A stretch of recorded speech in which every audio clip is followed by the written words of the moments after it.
Setiap aspek kehidupan kita, rutin kita berubah akibat penularan COVID-19 dan juga pelaksanaan Perintah Kawalan Pergerakan yang memaksa kita mematuhi pelbagai arahan-arahan dan norma baru. Penjarakan sosial, tidak boleh berkumpul, perlu bekerja dari jauh dan sebagainya.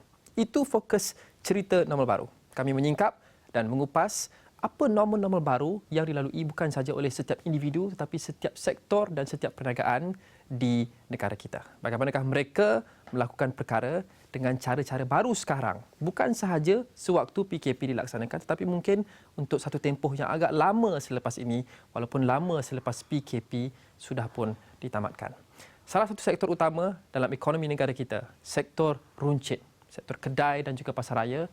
Apakah normal baru mereka sewaktu tempoh ini dan bagaimana sektor ini akan menyaksikan perubahan bukan sahaja sekarang tetapi untuk baki tahun ini dan mungkin untuk tahun depan. Saya mahu melintas langsung sekarang bersama Datuk Amir Ali Maidin, Pengarah Urusan Maidin Mohamad Holdings Berhad. Assalamualaikum Datuk. Penularan COVID-19 dan juga penguatkuasaan PKP menjejaskan kebanyakan syarikat dan juga industri, Datuk. Tetapi adakah kedai dan pasaraya antara sektor yang tidak terjejas kerana orang ramai masih lagi beli barang keperluan, orang ramai masih lagi membeli dengan kuantiti yang lebih banyak kerana mereka mahu simpan stok, ada juga yang melakukan pembelian panik. Jadi adakah PKP ini sebenarnya perkembangan yang positif untuk pasaraya? Assalamualaikum, Rahman. Inilah kita ni kat Pasaraya Maidin di Subang Jaya ni, yang kita nampak sekarang ni, nampaklah ramai beratur. Ini dah jadi new normal ni. New normal di mana seorang peniaga ni berhentikan pelanggan kita pada masuk nak beli barang. Biasanya kita nak ramai-ramai masuk kat Maidin tu, tapi sekarang macam ni lah. Bila pelanggan datang, the most important thing satu, dia pakai hand sanitizer. Hand sanitizer dah pakai, jadi ini untuk membersihkan tangan kita dan kita ambil satu troli lah. Tapi saya tak ambil troli hari ini, kita jalan saja. Dan apa akan jadi adalah bila dia berjalan, dia sampai ke sini saja, kita ambil suhu badan. Dan apa yang kita dah buat di Maidin, di sini kita dah pasang yang kita panggil ni Sani Spray and Viral Pot. Ini berlainan. Saya belum pernah tengok lagi di hypermarket yang lain. Ini sama juga macam hand sanitizer tapi ini untuk satu badan. Di mana kita masuk sekarang, senang saja.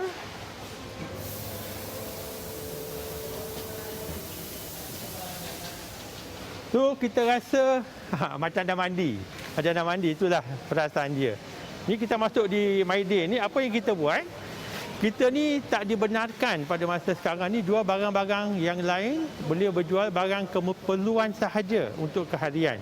Jadi nampak baju kurung kat belakang tu kita ada menulis harap maaf, section ni ditutup. Jadi pelanggan kita tak boleh masuk di sana. Dan di atas pun tak boleh masuk.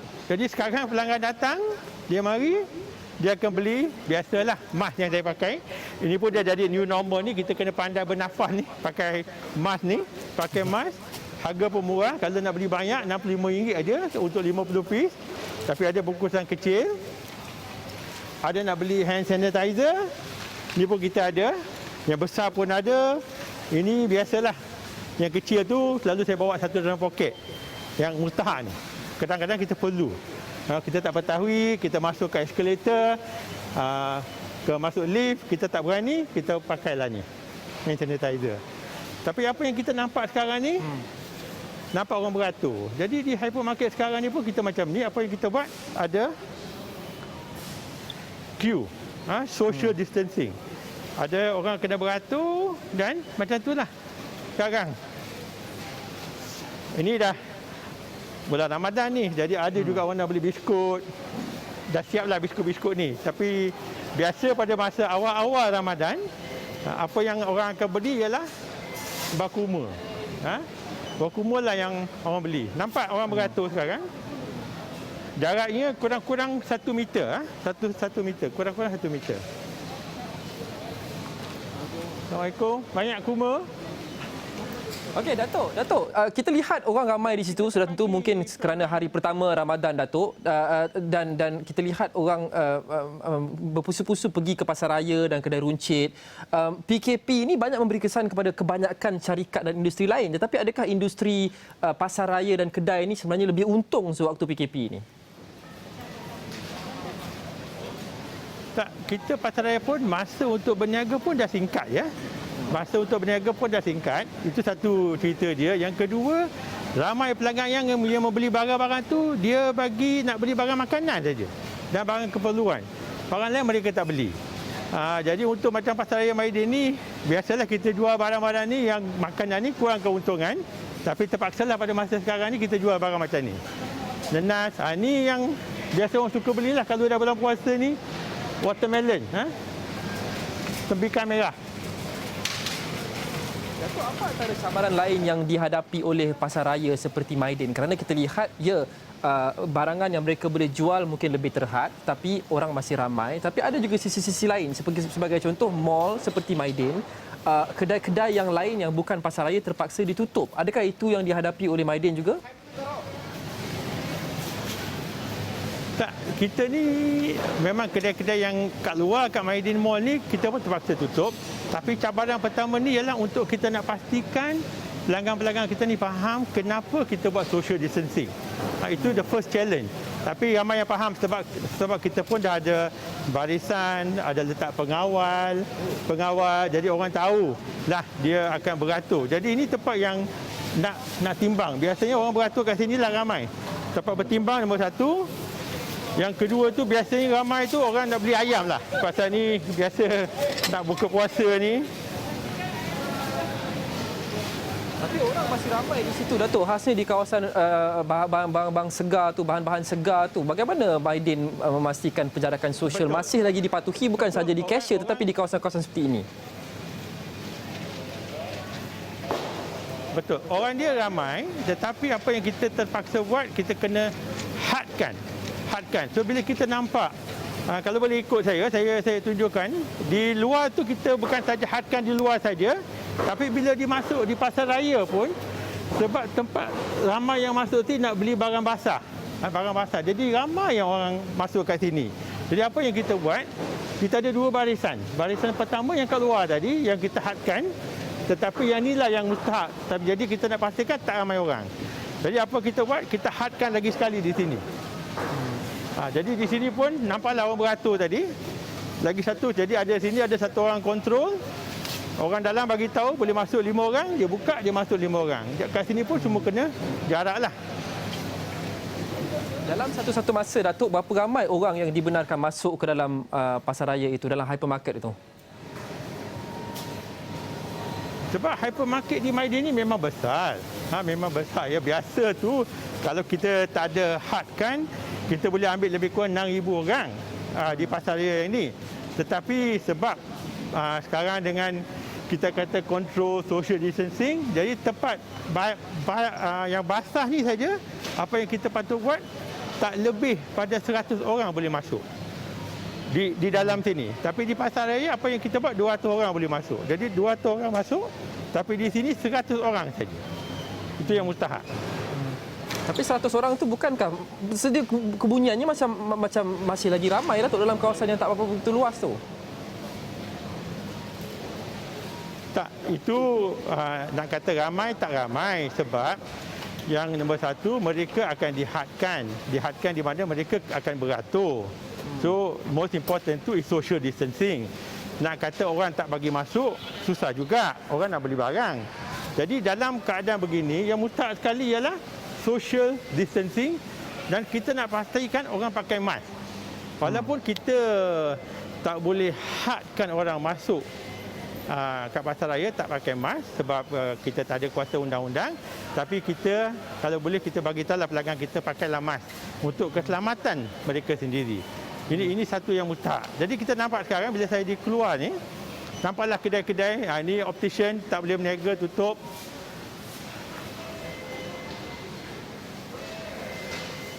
Dan kita ramai di Maidin ni ada peniaga-peniaga kecil juga. Macam ni lah yang jual barang mainan. Dia pun tak boleh berniaga. Bahagian pasar segar masih lagi dibuka, Datuk, tetapi ramai tenant-tenant dalam itu kedai mereka terpaksa ditutup. Jadi Maidin yang mempunyai mall yang ada kedai-kedai di luar, bukan saja di USJ tetapi di serata negara, sejauh manakah impaknya kepada Maidin? Walaupun pasaraya market tu boleh dibuka tetapi tenan-tenan yang lain tak boleh dibuka, sejauh manakah impaknya dirasai kepada prestasi perniagaan dan keuangan Maidin? Impaknya betul-betul besar ya. Impaknya memang besar. Sebab bila kita tengok di Maidin ni, kita nampak ni pasaraya saja ni tak sampai 20% saja daripada penggunaan mall ni. Jadi ramai, banyak tempat lah lagi yang tutup. Di sini kita nampak sajian untuk buka puasa. Ini pun semua kena ikut. Kita ada ikut, kena beratur, social distancing. Kita tak bagi orang beratur ramailah. Ini yang mustahil ni. Jadi apa yang kita nampak, inilah kedai-kedai yang tutup yang saya bagi tahu tadi. Inilah impact yang besar sebab lebih kurang semua kedai di mall tutup. Dan semua orang memang tak akan bayar sewa, biasalah. Kita pun faham, tak boleh bayar sewa. Jadi inilah satu-satu yang impact yang kuat pada Maidin. Walaupun ramai kadang kata, orang pasaraya buka, apa salahnya? Takkan tak boleh berniaga. Tapi macam saya kata, the business part yang buka tu 20% saja. Walaupun nampak ramai orang, tapi kita kena terhadkan orang lagi. Jadi tak ramailah orang tu yang boleh kita bagi masuk lah. Itulah satu cabaran yang besar sekali. Datuk, saya nak jelaskan, adakah Maidin memberikan pengecualian sewa kepada semua kedai yang tidak dibuka 100%? Apa yang Datuk sebut tadi tu? Tak, kita bagi sekarang ni semua peniaga-peniaga kecil kita, maklumlah ramai peniaga kita tu memang IKS, BKS, ada yang jual kacang lah, ada jual kerupuk lah kat bawah, ada jual jahit baju, ada yang jahit baju, semua kita kena tutup. Jadi kita ni yalah, orang kata nak buat murah hati, tapi kita bagi tahu semua orang selagi ada MCO dan kedai mereka tutup, mereka tak payahlah bayar sewa pada Maidin. Tetapi sedihlah, owners of the mall sebetulnya yang besar-besar semua ni, nak dapat mereka nak bagi diskaun pun susah. Ini satu-satu cabaran yang besar. Bukan saja Maidin yang hadapi, tapi mall-mall apa tu yang tenant-tenant yang lain di seluruh Malaysia. Datuk, sebelum ini ada terutamanya apabila PKP baru bermula. Jadi sewa tak boleh ambil tapi kena bayar.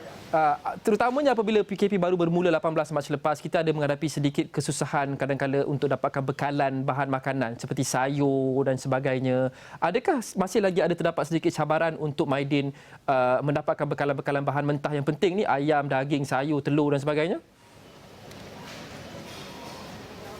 Okey, yang sekarang pada masa sekarang ayam tak ada masalah. Sayur ni sebab kita sedia maklumlah pasar borong ni dah tutup. Saya dengar esok boleh buka balik. Jadi adalah cabaran sikit untuk mendapatkan orang kata low vegetables. Tapi sebetulnya kalau kita tak tu sangat, kalau tak ada sayur bayam, belilah sayur kangkung. Nak beli carrot tak ada, belilah kobin. Kalau kita tengok macam tu, barang tu mencukupilah. Tengoklah ramai yang masuk pasar raya tu, jadi tak ada masalah. Tak ada masalah sebetulnya. Jadi barang tu bercukupi, ayam ada, telur memang ada sikitlah masalah. Tetapi janganlah makan banyak telur, high kolesterol ya. Tapi tengoklah sekarang inilah kita Maidin ni. Jadi kalau orang tak faham ya, kata ramai orang, tapi ini kita ni Maidin ni lain pada orang kata pasar raya besar yang lain. Pasal kita banyak bagi tumpuan kepada baju kurung, baju Melayu, barang-barang yang lain. Atas semua tutup ya, stationery, tempat tuala, ni kita jual curtain, semua tutup. Jadi itulah sekarang cabaran yang terbesar untuk Maidin saja, bukan untuk Maidin, tapi saya rasa yang lain tu lagi susah. Dan saya haraplah kerajaan boleh tengok macam mana boleh menolong bukan saja SME, tapi peniaga-peniaga macam ni yang ramai yang bekerja. Contoh untuk Maidin lebih kurang 10,000 pekerja. Dan macam mana yang lain yang bekerja juga dengan Maidin contohnya, atau di tempat-tempat lain. Okey, Datuk, itu adalah normal barunya. Satu soalan terakhir sebelum kita berhenti rehat seketika. Saya nak kembali balik kepada bekalan item, bekalan barang. Tadi kita cakap berkenaan dengan makanan. Tadi Datuk tunjuk juga mask yang Datuk pakai itu dan juga sanitizer. Sebelum ini sudah tentu itu adalah satu komoditi yang sangat susah untuk nak dijumpai, susah nak cari dan harga naik melambung. Selaku satu syarikat entiti peruncit yang membeli secara pukal, adakah masih lagi kita menghadapi cabaran untuk mendapatkan bekalan face mask dan juga sanitizer? Pada masa sekarang tak ada masalah. Sebab kerajaan dah hadkan harga. Dulu sebelum ni harganya 80 sen saja. Jadi nak dapatkan face mask pada harga tu sungguh susah. Tapi bila kerajaan dah menaikkan harga pada RM2, jadi ramai importer macam Maidin juga dah masuk barang. Ada yang masuk RM1.7, RM1.6, tetapi masalahnya sekarang kerajaan dah hadkan RM1.5. Tapi tak apalah, ini satu-satu cabaran lah bila kita ada the new normal. Ada keuntungan, ada lebih kerugian. Tapi yang mustahak tu emas tu ada. Sekarang emas cukup stoknya dan tidak masalah, dan saya betul-betul cadangkan pada kerajaan kalau boleh bagi tahulah pada rakyat Malaysia kalau nak masuk tempat-tempat, nak keluar rumah, pakailah emas. Pasal kita ni tak ada kuasa nak tahan orang jangan masuk pasar raya kalau tak pakai emas. Jadi kalau kerajaan boleh pasal emas tu ada. Dan hand sanitizer pun sekarang terima kasih pada MITI, ramai dah dapat kelulusan untuk buka kilang-kilang. Jadi mereka pun dapat buka kilang. Jadi sekarang kilang pun buka. Jadi saya rasa tak ada masalah lah untuk hand sanitizer. Okey Datuk, kita berhenti seketika. Terima kasih Datuk. Sebab ini kita nak suruh Datuk tunjukkan antara normal-normal baru lain yang dilakukan oleh Maidin, termasuk katanya pandu lalu pembelian secara drive-thru, dan kita juga mahu bincangkan pelanggan utama Maidin golongan M40 dan juga B40, apa lagi kerajaan boleh lakukan untuk meningkatkan kuasa beli mereka, khasnya apabila ekonomi negara terkesan akibat PKP. Kita berhenti seketika. Cerita normal baru kembali selepas ini.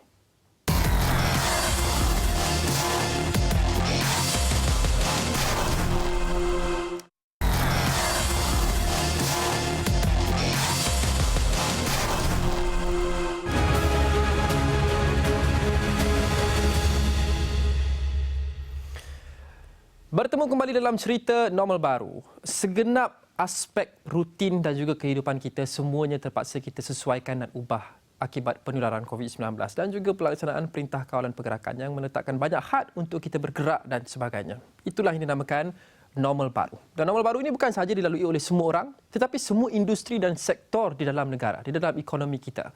Selaku salah satu sektor utama dalam ekonomi negara, bagaimana sektor runcit, kedai runcit dan juga pasar raya mengubah diri mereka untuk menyesuaikan diri kepada normal baru? Apakah normal baru mereka?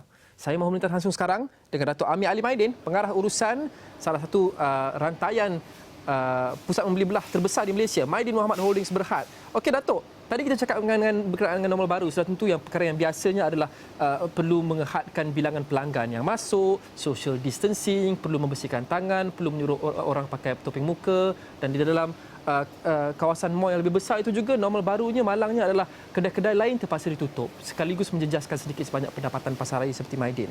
Ada pelbagai normal baru yang setiap syarikat perlu amalkan sekarang. Bukan sahaja sewaktu tempoh PKP tetapi mungkin lama selepas PKP sudah pun kita tamatkan.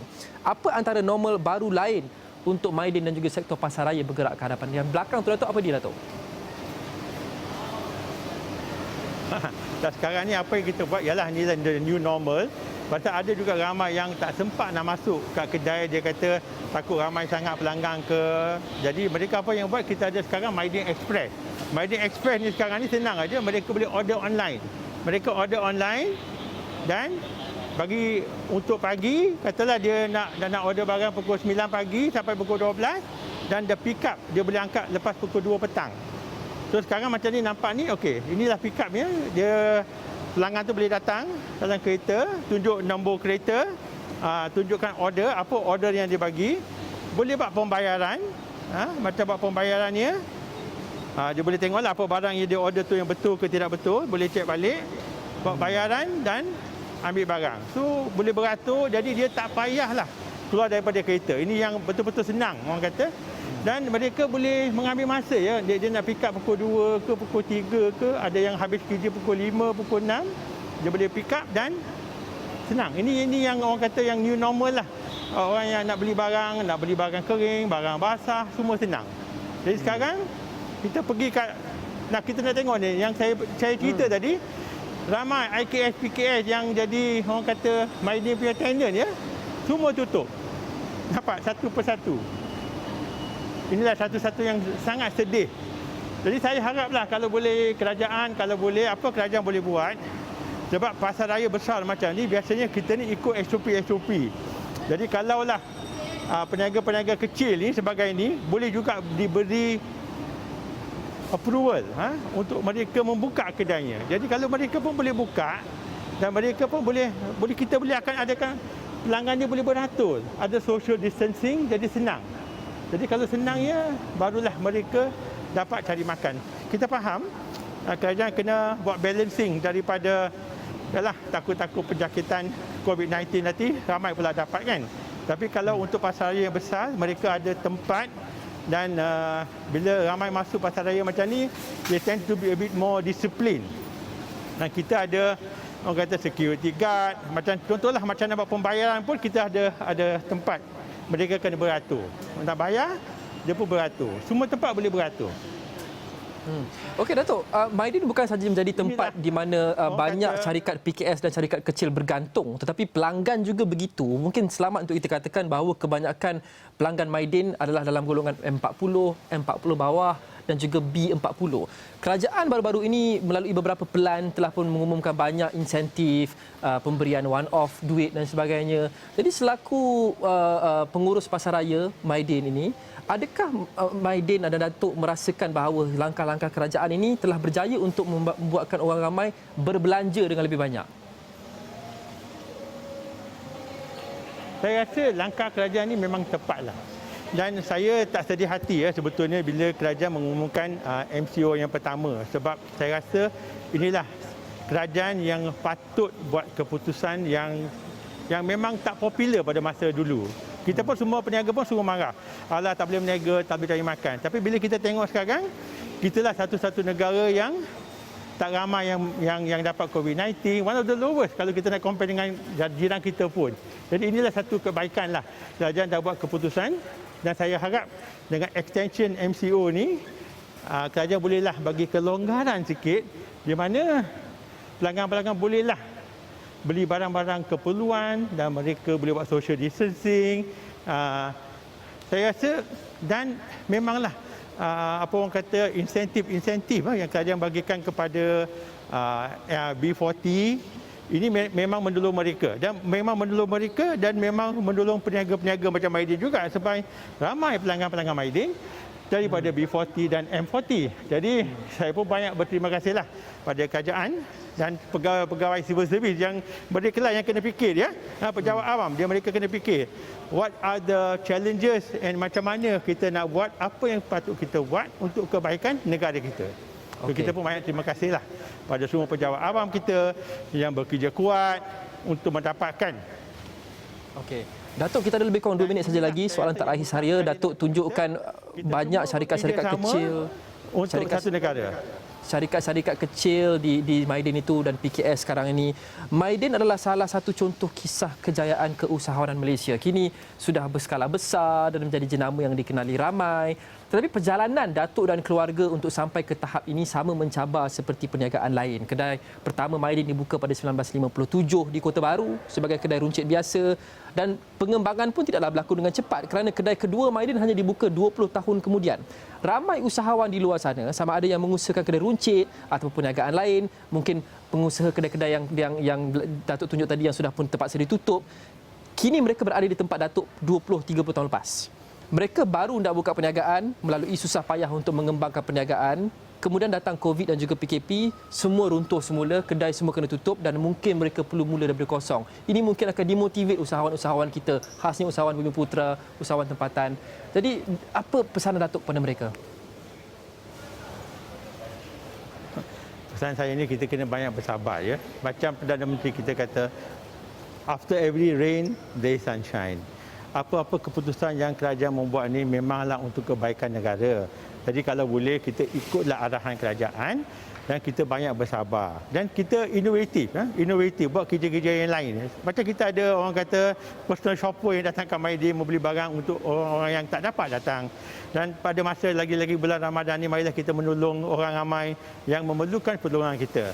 Jadi dengan kerendahan hati dan diri saya nak menyampaikanlah permohonan maaf atas segala kesalahan dan kekhilafan selama ini serta ingin mengucapkan selamat menunaikan ibadah puasa Ramadan Al-Mubarak pada rakyat Malaysia. Assalamualaikum. Waalaikumsalam Datuk. Terima kasih Datuk Amir Ali Maidin, Pengarah Urusan Maidin Mohamad Holdings Berhad, berkongsikan sedikit sebanyak berkenaan dengan normal baru yang dilalui oleh pasaraya dan juga sektor runcit. Dan sudah tentu segala sektor di negara kita dan di ekonomi kita, dan semua orang juga perlu mengubah rutin kita dan apa yang kita sering lakukan secara harian. Itu akan dikupas oleh cerita normal baru dalam episod-episod akan datang setiap Rabu dan Jumaat jam 6 petang. Saya Loman Haris. Terima kasih kerana menonton. Assalamualaikum, salam hormat. Kita jumpa lagi.